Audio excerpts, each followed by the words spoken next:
I was a redhead for, gosh, over 10 years, over a decade of my life.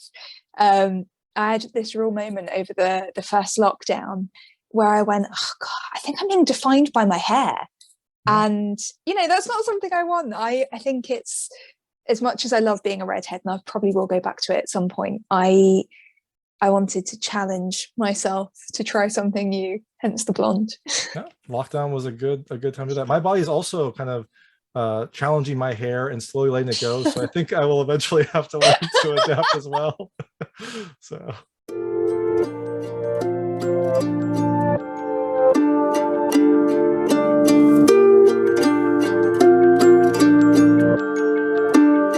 Hey everyone, this is David Stark from Watch Or Pass, and today I'm joined by Aislinn De'Ath, who plays Maria in Lair, which is available digitally and on demand. We're going to talk to her in just a second, but first let's check out the trailer, and while you're watching, if you can like and subscribe to this channel, that would be fantastic. I'll spend a lot. Thank you.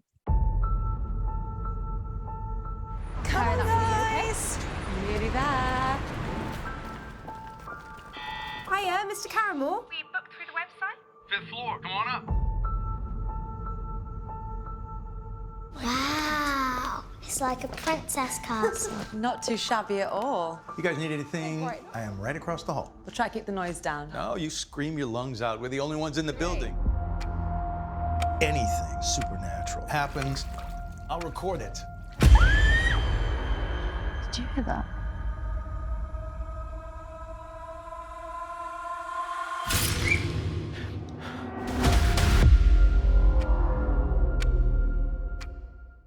There we go. There we go. Got there eventually. Hi, how you doing? Doing well. How are you? Yeah, good, thank you. Good. All right, so thanks so much for joining me. This is Aislinn De'Ath, who plays Maria in Lair, which is available on, digitally and on demand. It came out November 9th, 2021. It's an interesting horror film, and I love your character in this movie, so thank you so much for joining me. Oh, it's a pleasure. Just one little thing. Oh. So my name is one of those weird Irish names that is nothing like how it looks. So it's pronounced Aislinn, but you can call me Ash. Okay, I'll call you Ash. All right, well, there we go. I'll have to redo the introduction now. Oh, sorry. I should have warned you. It's a nightmare name. Please correct me. So the first thing I have to ask, I was pleasantly surprised when I was watching the film, and I was like, that looks like the person from Dr. Decker. And then I was like, oh, it is. And I loved that. That's actually probably the main reason I wanted to talk to you, because I love that game too. Awesome. It's, you know what, Dr. Decker was, I mean, for me, it was the first FMV I ever did, and it's still my favorite. I love it. I loved playing Violet in the follow-up game, but there's something so great about Decker, and Mariana's just an absolute joy of a character for any actor, I think. Yeah, she must have been fun. Now I have to ask, I call it kind of the elephant in the room. You have done a good amount of like horror and kind of dark content, from Dr. Decker to Dark Nights with Paul Monroe and Lair. And your name is Aislinn De'Ath. Aislinn De'Ath is like the most metal, amazing horror name I've ever heard. And I imagine you probably heard this before, but have you ever thought about just dropping that apostrophe? Well, at uni, a lot of people just called me Death because, it is metal. It's really punk, and I kind of love that about it. No, I mean, the thing I love about my name, and I had a lot of friends changing their name when I was at drama school, but I never wanted to do that. And it's one of the reasons I didn't change my name when I got married as well, was because for me, my name holds on to a lot of my heritage. Aislinn is a very Irish name, which is my mum's side. And then De'Ath is a literal translation of Ath in Belgium. Because I believe we were the Huguenots chased out of Belgium many centuries ago during religious persecution. And that's a part of my family I'm absolutely not in touch with. I know nothing about my Belgian heritage distantly back. We don't know anyone in our family that's Belgian anymore. So I kind of hold on to that, plus the badassery of being called Death. Yeah, well, I mean, I guess Death is pretty metal, but De'Ath and that background is also pretty metal too. And I like that maybe you're trying to get in touch with it, right? Because I think in the past you've had more kind of red hair with Irish roots, and now you're maybe going a little bit more with the Belgian side. Maybe you're just trying to explore those different sides.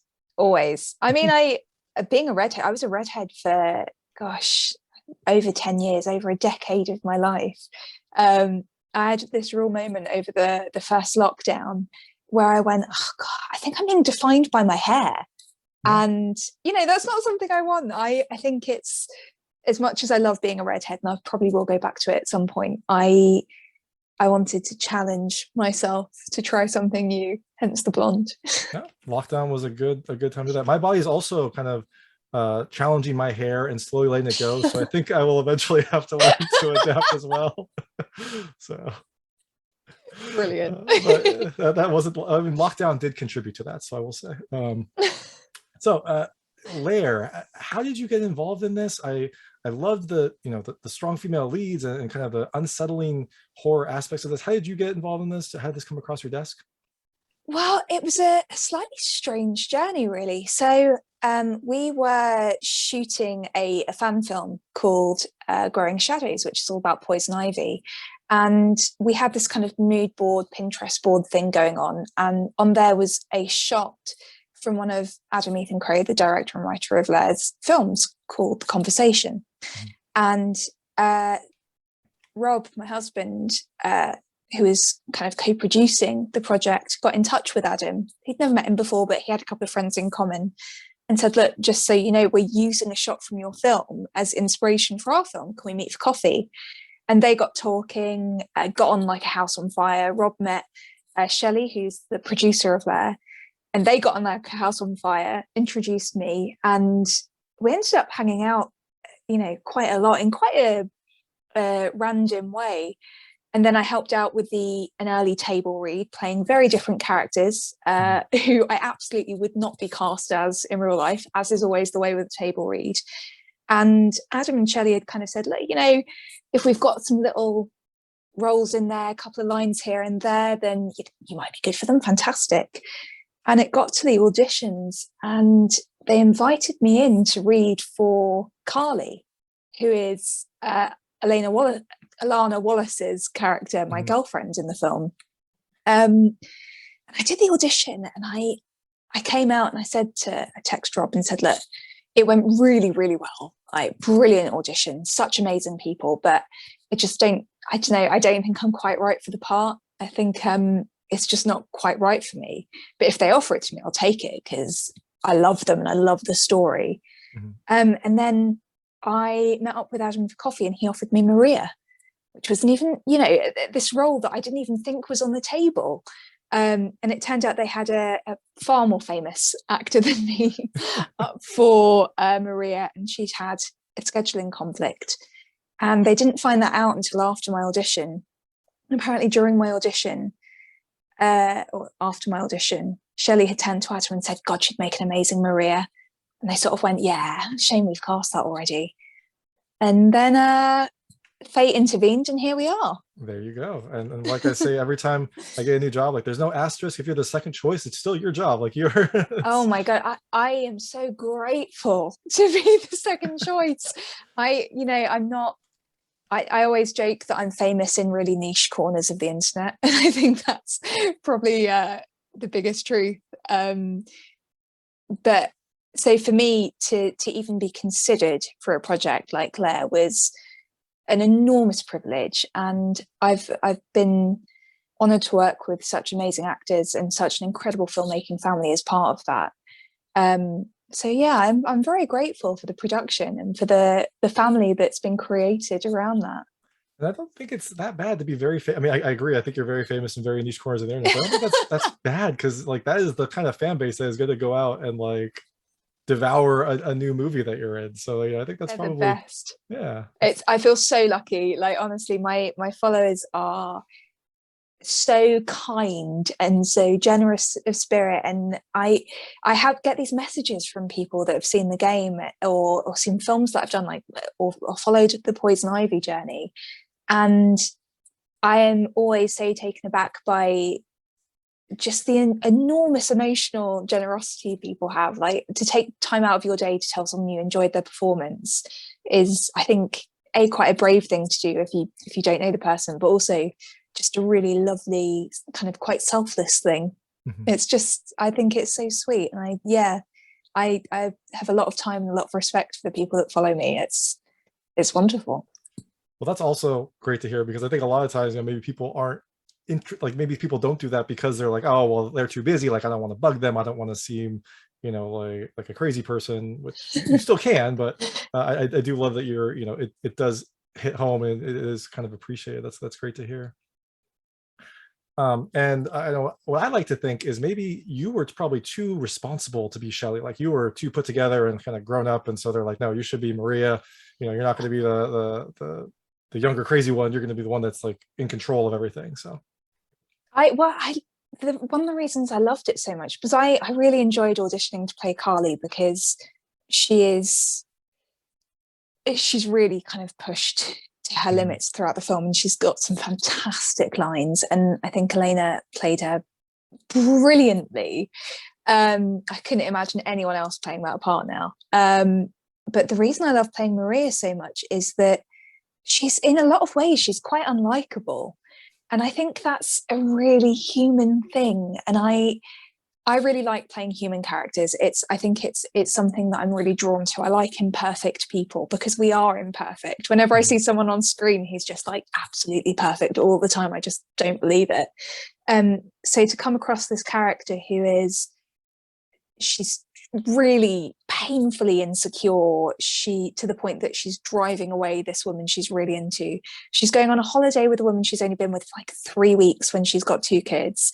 She makes so many mistakes. She leaves her children alone in a flat, you know, not to give too many spoilers, but alone in a flat in London when nor they know the area particularly well.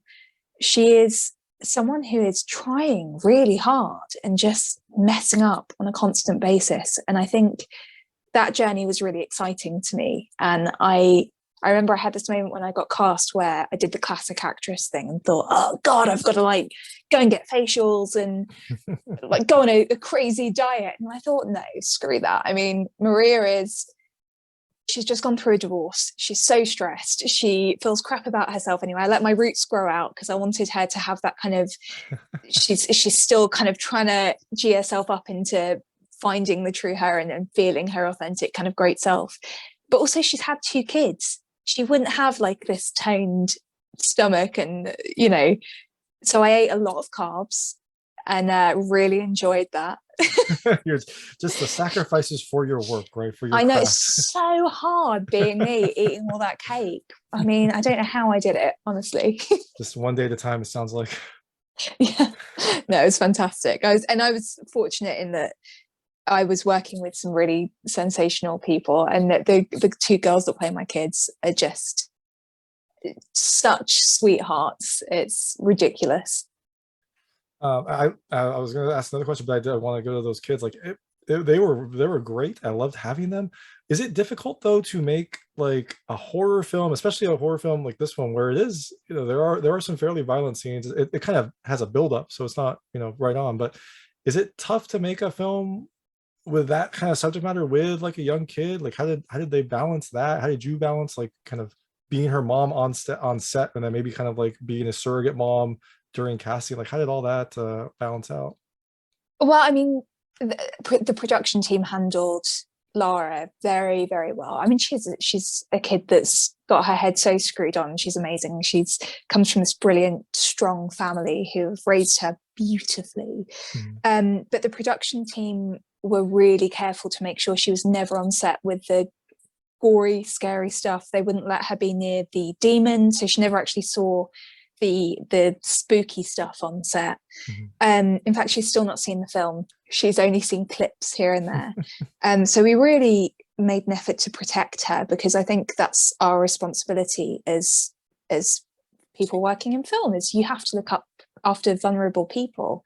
And you know, what's more vulnerable than a child on set of a horror film? I mean, but she was incredible. She was really resilient. All the moments where she's crying in the film, we didn't have to do any emotional work for that. She just went, do you want me to cry now? Okay. Just astounding.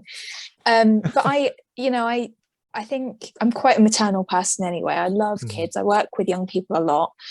And I really got attached to both of the girls, and Anya, who plays my eldest in the film, and I still message each other kind of every other week or so, and it's a joy to see her, and I get on very well with her family as well. So I do, when I say a filmmaking family, it does feel like I really have inherited this kind of amazing group of people.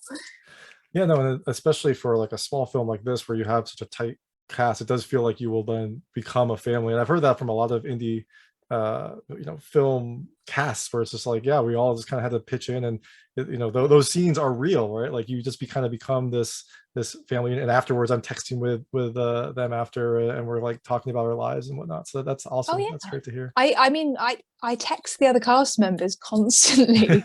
In fact, I saw Adam and Shelley. Me and Rob went out for an evening out with Adam and Shelley last night watching Godzilla.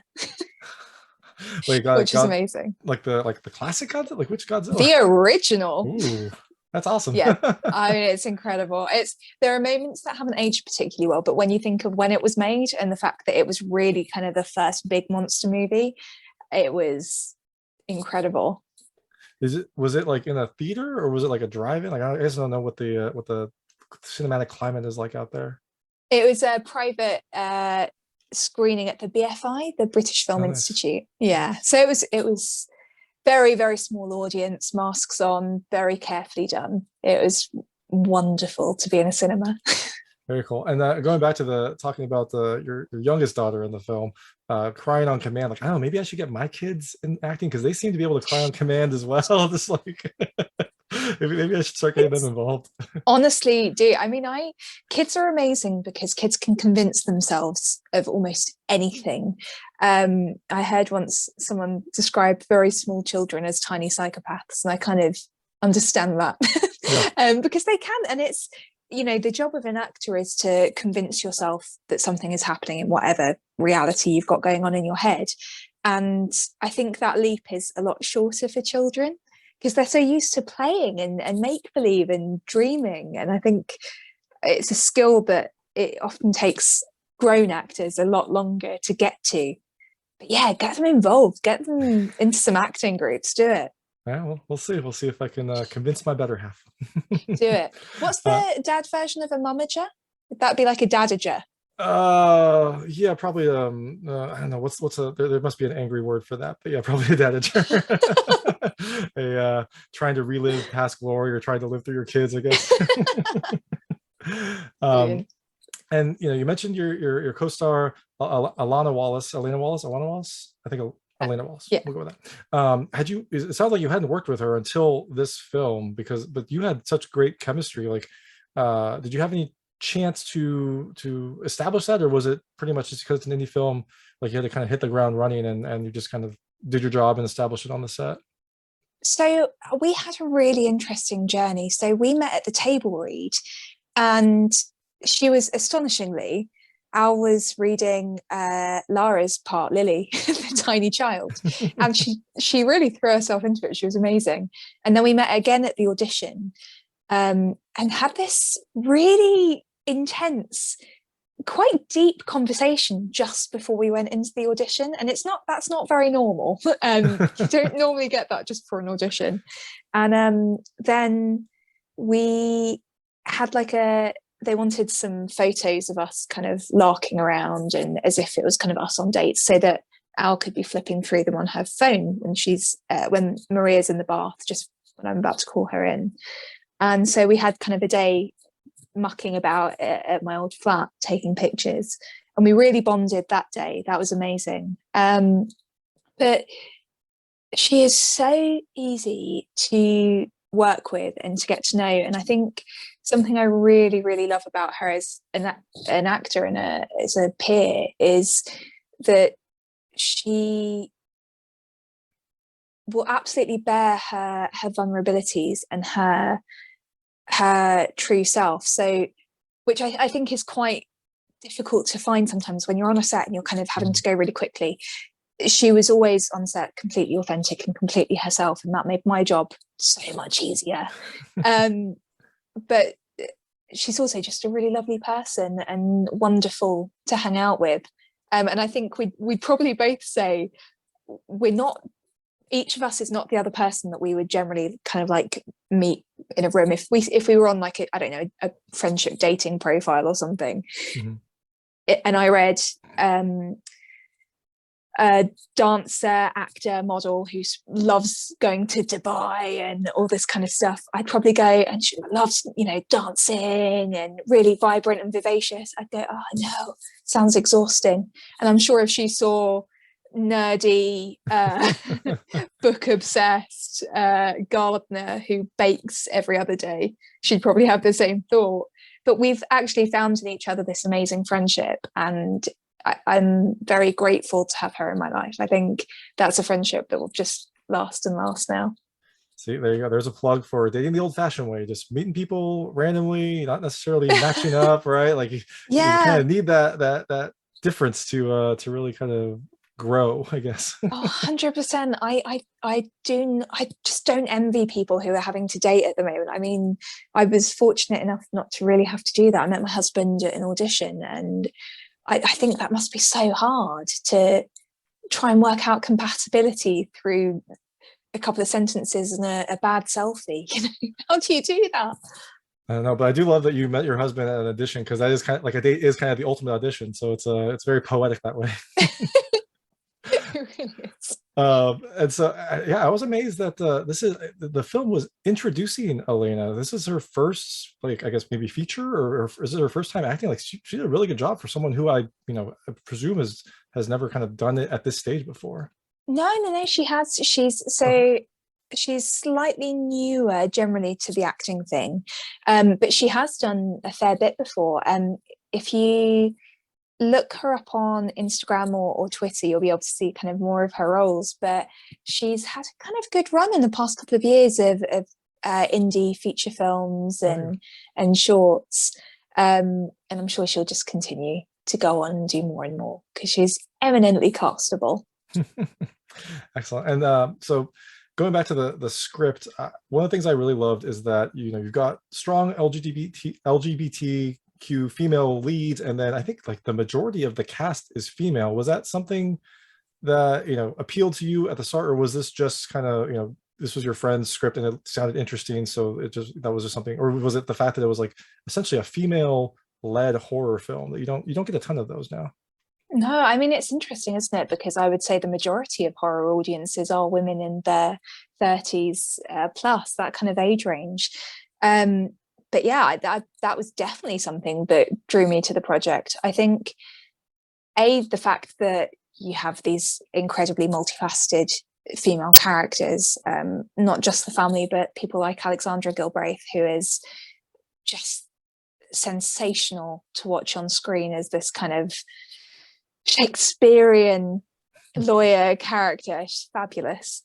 But for me, it was also, I feel like I don't see enough projects where you have LGBTQ plus characters, and that's not the kind of point of the film where it's just incidental, because we see a lot of projects now where that's kind of the whole point of the film. But I think the more and more we can get these characters into films and kind of say, no, this is just normal, this is just people loving other people, the better films are going to be, the more realistic films are going to be. I had a moment recently, and I won't name the TV series, but I was watching a kind of quite schmaltzy American TV show, and I realized I was on season 6. It's one of these shows I watch in the background when I'm doing other stuff, and I hadn't seen a single non-heteronormative relationship. Oh, interesting. And all I could think was, how likely is that in this day and age that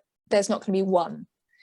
And for me, I think it's also really interesting that Maria's just come out of a divorce. She's in her 30s with 2 kids, one who's almost fully grown herself, and this is her first relationship with a woman. It's one of the reasons for me that I think there's so much going on in the film, because Maria is constantly trying to work out who she is and what this means for her. She's constantly trying to go, okay, well, where do I fit into this world where I've been in heteronormative relationships my entire life? My perception of Maria as a character, my kind of internal backstory, was that she always kind of had an inkling that she was bi, but it wasn't until she was out of her relationship with Lily's dad that she felt the confidence to kind of go and explore that, and that's when she met Carly. And I think that's the reality with a lot of people. I have so many friends who are only now in their 30s and 40s exploring their sexuality and realizing that actually sexuality isn't black and white very often. Yeah, it does feel, and to your point about how weird that TV series felt, it does feel like it's just becoming more normal. So I guess that makes sense that your friends at this time would just be like, well, maybe I've had this inclination, and now it's not taboo anymore to kind of just explore that. So I did love that aspect of it, and also the kind of the interplay between your relationship and also the kind of the kids and how they interacted with this, I don't know, interloper, or this new person that has kind of replaced their dad in a very kind of different way than you would expect in kind of a normal like divorcee type situation. So I think it's a lot for kids to take on. I think any new relationship is, particularly when your parents have only just got divorced, that's a lot for kids to go through.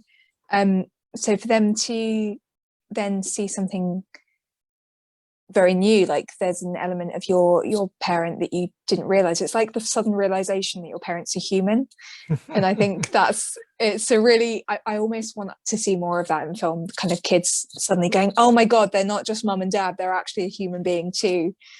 You want to see kids' innocence being just shattered on screen. That's my dream, just killing children's dreams. Perfect. There we go. That's a great That's name the for soundbite. a movie or a video game. Yeah, there we go. And I don't know if my parents are actually human. I'll still hold on to that for now. And with the way that this was filmed, I'm just kind of curious with the timing. Was this filmed during COVID? Was it filmed like right before? Because there are a lot of isolated scenes, but then there are some scenes that you're out and about. So I wasn't sure like what the timeline was for this one. Oh, we were so lucky. We were one of the last films to come out the UK pre-COVID. So we literally finished our ADR the day before the UK went into its first lockdown.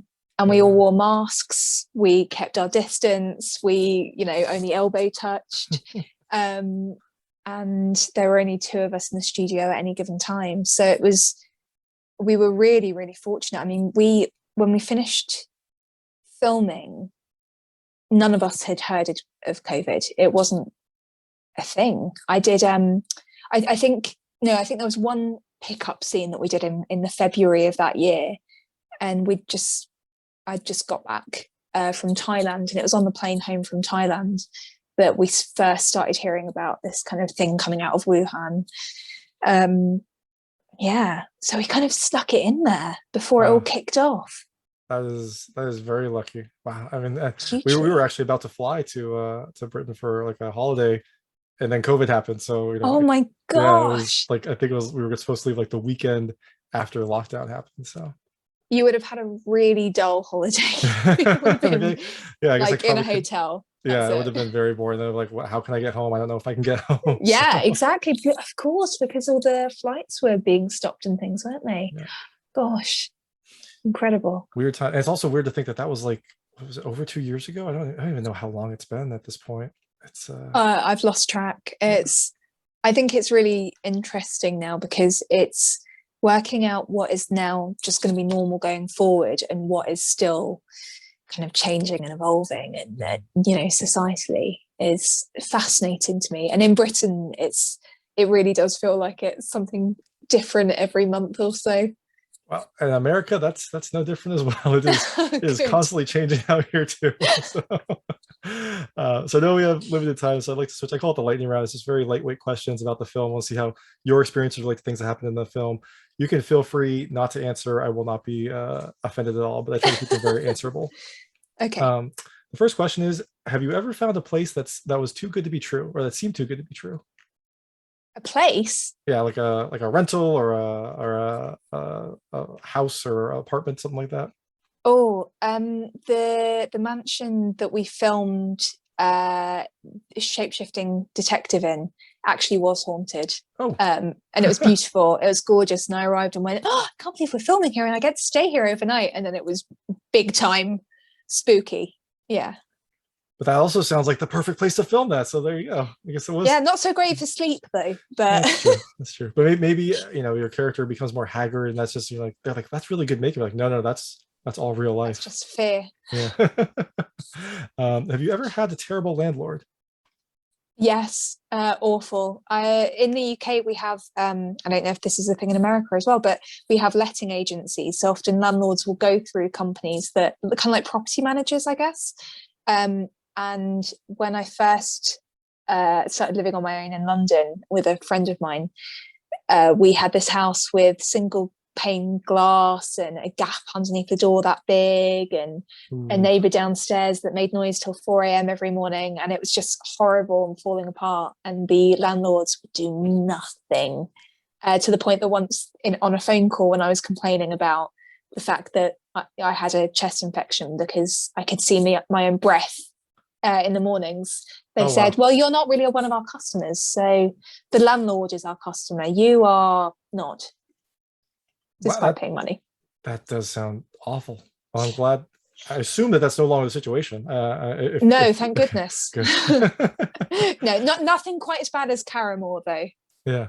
I don't know. That it's a balance, right? I guess. Yeah. Have you ever? So part of this film is one person is trying to prove another person's innocence with this terrible experiment. Have you ever had to help prove someone's innocence? I don't know, either by like providing a statement or something along those lines, or going out and finding the real culprit? I don't know what the extent of that could be. Oh no, I don't think I have. I'm probably at some point when I was younger, I am like I'm one of these people, I can't lie. Just, they say actors are the best liars. It's nonsense. I can't lie to save my life. And I was very self-righteous when I was a kid, probably still am a bit. And so if I saw injustice, I was that kid that was constantly like standing up for it.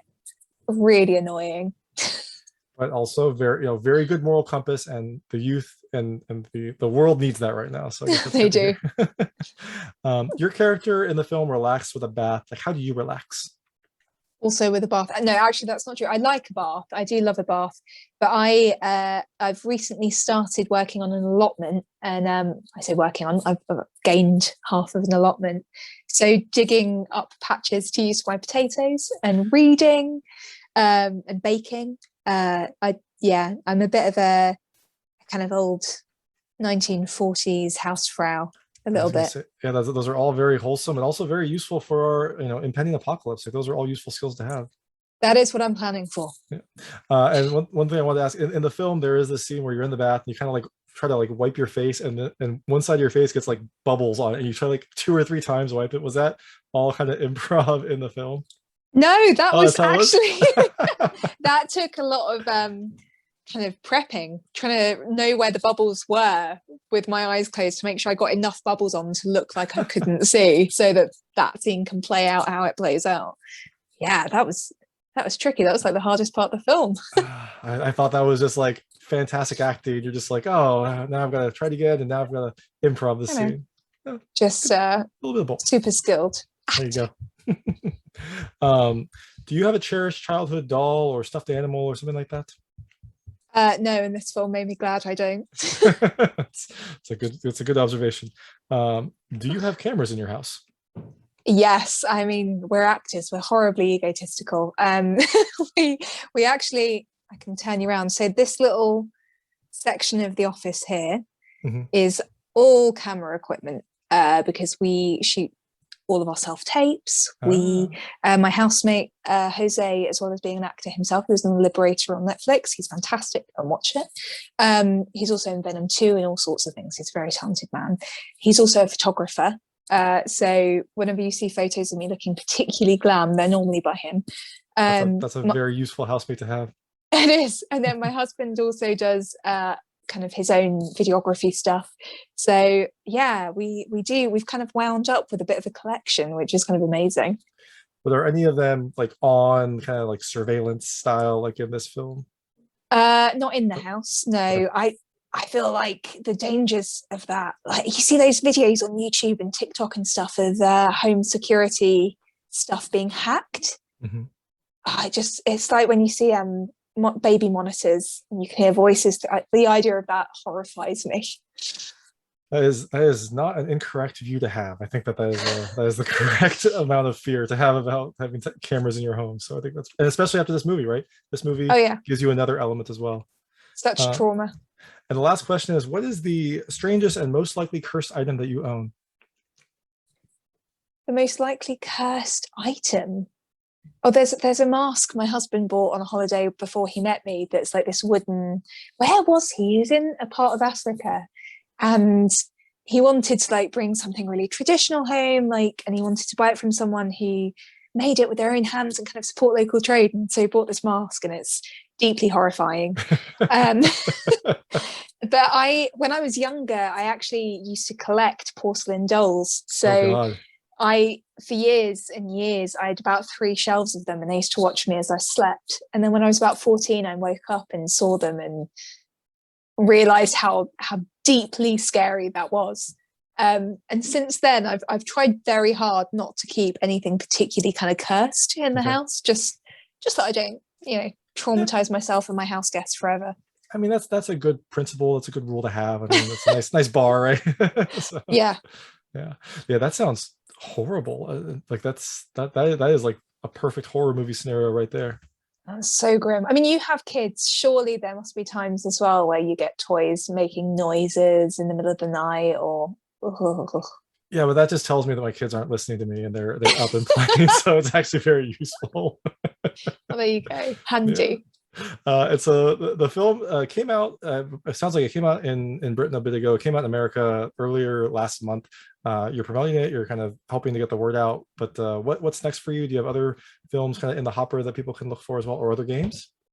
So at the moment, other films, we've just finished a short called Capture Her, which will be doing the festival rounds next year, and I actually sing in it, which is shocking for me, and I think anyone who knows me will be absolutely shocked at that.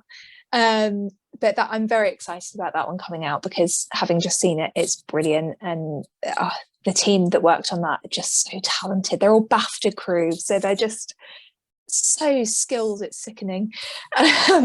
Then I've got more work lined up as well next year with the amazing Ditto Films team, but there'll be more about that later. We look forward to both of those, and thank you so much for your time. This is Aislinn De'Ath, who plays Maria in Lair, which is available now on digital, so you can check it out from the comfort of your own home. Just make sure to kind of turn off all the cameras in your house, and also get rid of any of those cursed dolls, because it's a scary one. So thank you so much for your time. It's a pleasure. Thank you. That was Aislinn De'Ath talking about Lair, which came out in Britain a couple of years ago and just came out in America on November 9th, 2021. It's available digitally and on demand, so you can check it out from the comfort of your own home. Just make sure that home does not have cameras or other cursed items, because this one will make you afraid of them. If you like this interview, please like and subscribe to this channel. It helps you out a lot, and make sure all my new content goes straight to you. Thank you.